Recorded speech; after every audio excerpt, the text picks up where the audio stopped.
قربانی کے دن کے کاموں میں سے حلق اور تقصیر بھی ہے۔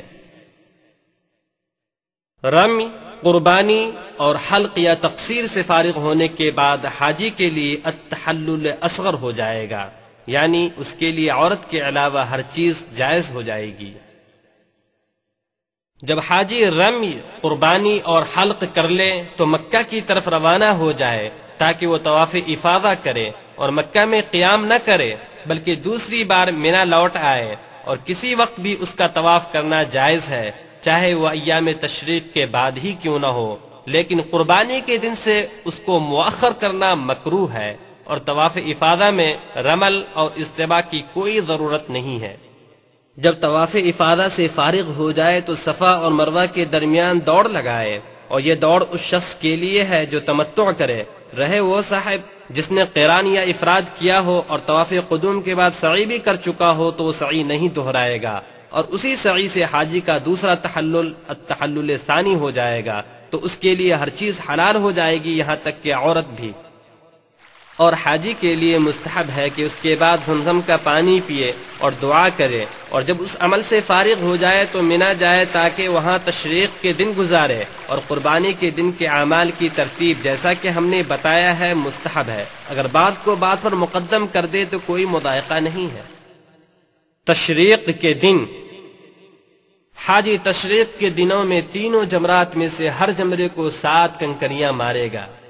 اس طور پر کہ 21 کنکریاں لے لے اور جمرہ صغریٰ کے پاس آئے جو مسجد الخیف سے ملی ہوئی ہے، اور قبلہ رخ ہو کر ایک ایک کر کے 7 کنکریاں مارے، اور ہر کنکری کے ساتھ تکبیر کہے، پھر جمرۃ الصغریٰ کو پیچھے چھوڑ دے اور قبلہ رخ ہو کر اللہ کی حمد، تسبیح اور بڑائی بیان کرے،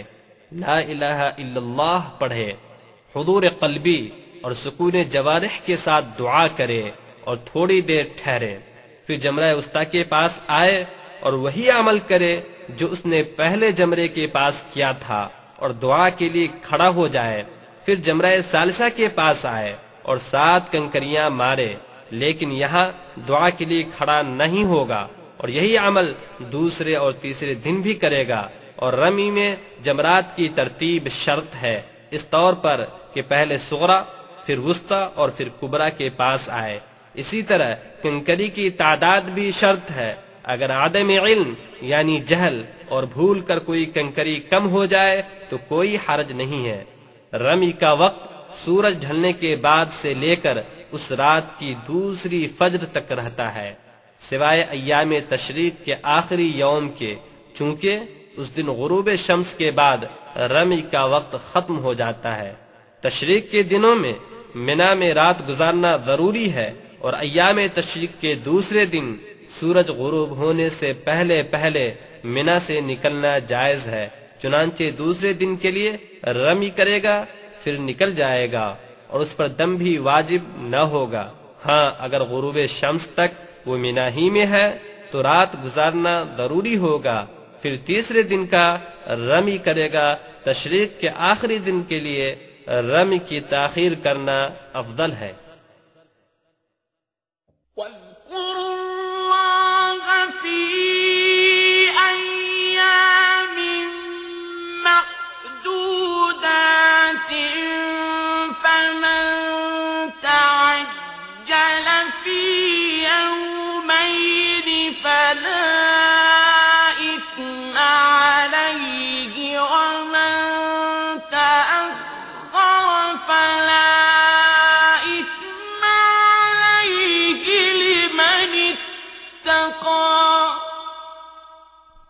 واتقوا الله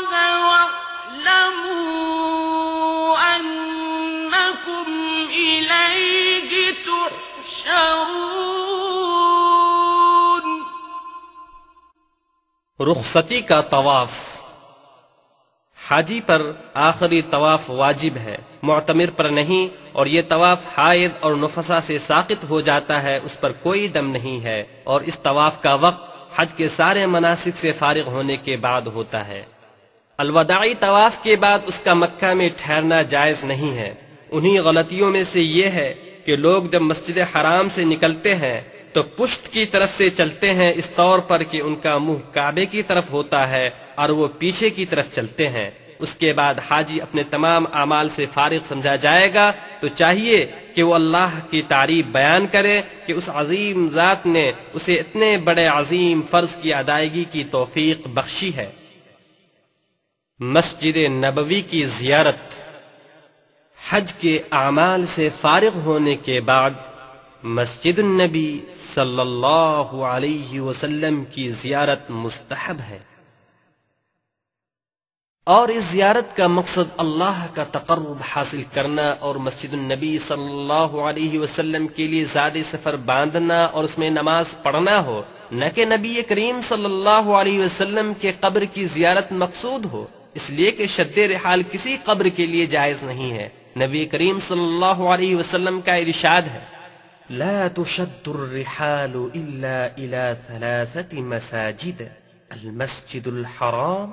والمسجد الاقصى ومسجدی هذا۔ اور مدینے کے راستے میں نبی کریم صلی اللہ علیہ وسلم پر خوب خوب درود پڑھے اور دل میں مدینے کی عظمت کا خیال پیدا کرے، اس لیے کہ وہ روئے زمین پر مکہ کے بعد سب سے اشرف اور مکرم سرزمین ہے۔ پھر جب مسجد نبوی پہنچے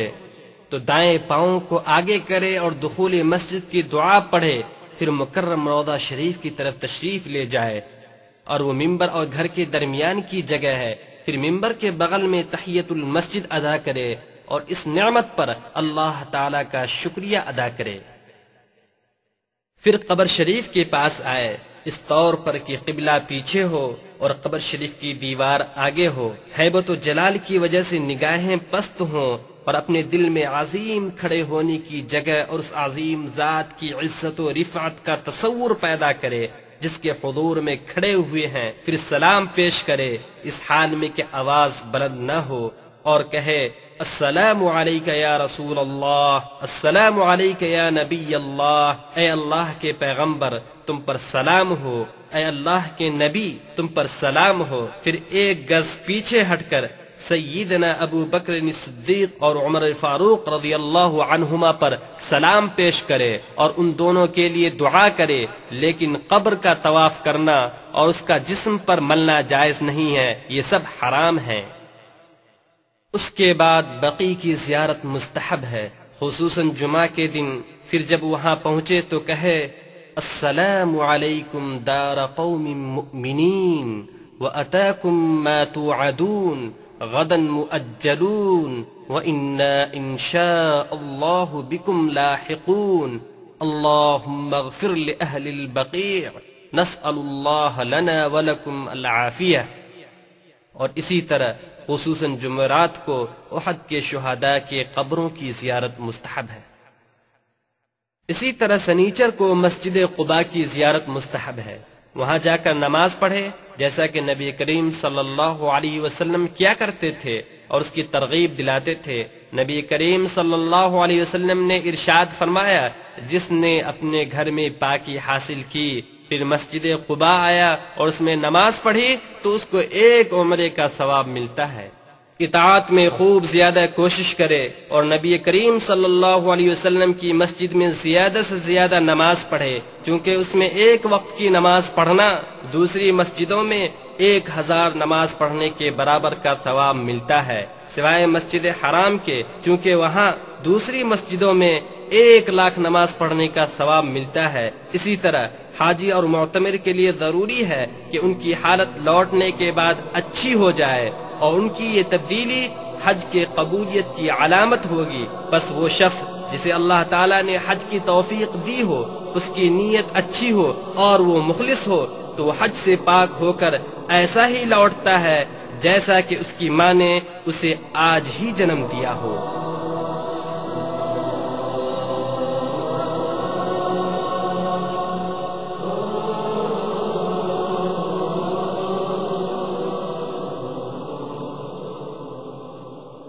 پھر حجر